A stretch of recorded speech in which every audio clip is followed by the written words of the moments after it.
Mes remerciements vont à mes deux parents, mère et père, qui m'ont mis au monde et qui m'ont mis sur ce chemin.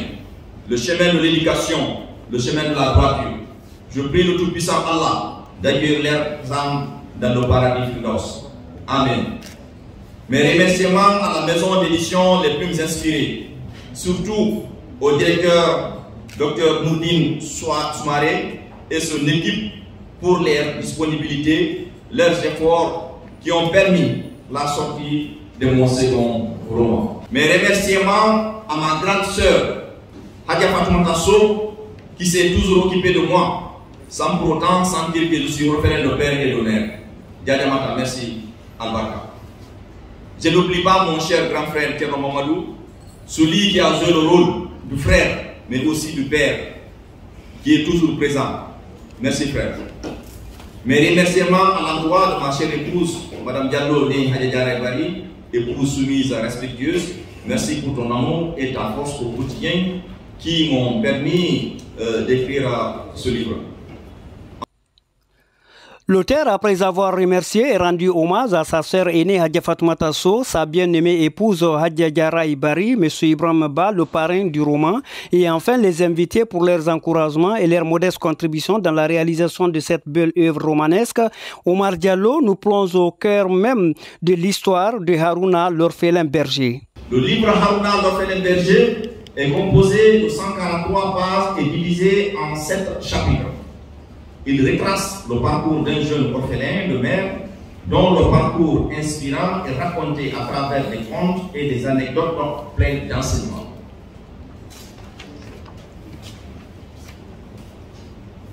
En lisant ce roman, le lecteur sera motivé, déterminé à réaliser ses rêves malgré les obstacles de la vie, parce qu'il trouvera des stratégies pour atteindre ses objectifs.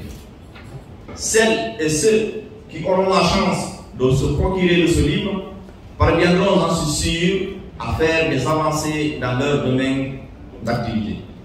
Car ces livres vous plongent dans le secret de la chasse, du mariage, des hauts et des bas du foyer, de la vieillesse, des valeurs sociétales, mais aussi le manque de reconnaissance de certains, en un mot, les réalités de la vie.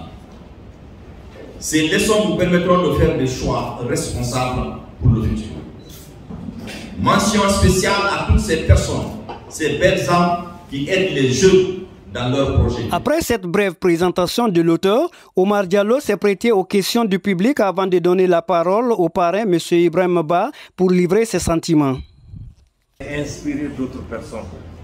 C'est comment M. Diallo a pu faire face aux défis liés au coût d'investissement pour l'édition du livre.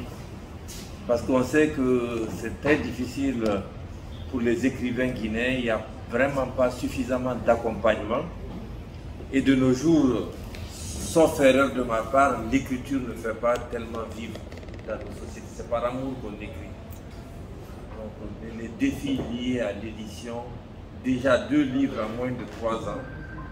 Un enseignant qui est un expert aussi pour mentionner l'édition économique et développement. Alors, c'est une réalité.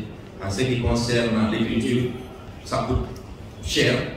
Beaucoup de personnes ne savent pas. C'est pourquoi vous entendez souvent donne-moi un roman, donne-moi un.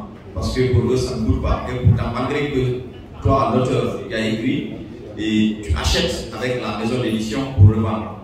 Des fois, tu n'as qu'une marge de 40 000 ou 50 000 sur le roman. Et il m'a fallu beaucoup de sacrifices et beaucoup d'efforts, les soutiens des uns et des autres.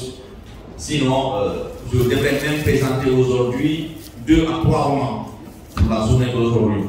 Mais vu l'aspect économique dont vous avez fait allusion, ça a été un blocus. Mais on a des amis, on a des frères, et notamment Ibrahim Ba, le parrain, et il y a mon grand frère et patron aussi, Ablaï Bari, qui est l'un de mes soutiens, ainsi que mon grand frère et les uns et les autres qui essaient d'apporter leur soutien.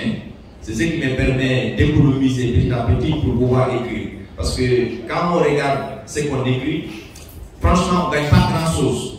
mais rester sans exprimer aussi notre vision, faire passer le message, parce qu'en écrivant, on partage notre savoir. En écrivant, on fait voyager les gens. En écrivant, on donne ce qu'on a.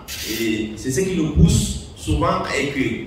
Mais économiquement, ça ne donne pas grand-chose, surtout dans ce pays, parce que c'est en Guinée, on entend qu'on ne peut pas vivre de son art. Et pourtant, on doit vivre de son art. Mais avec les soutiens, c'est possible qu'on puisse vivre de son art, parce que quand les gens vont acheter les œuvres, ça nous permet au moins de bénéficier de quelque chose. Merci.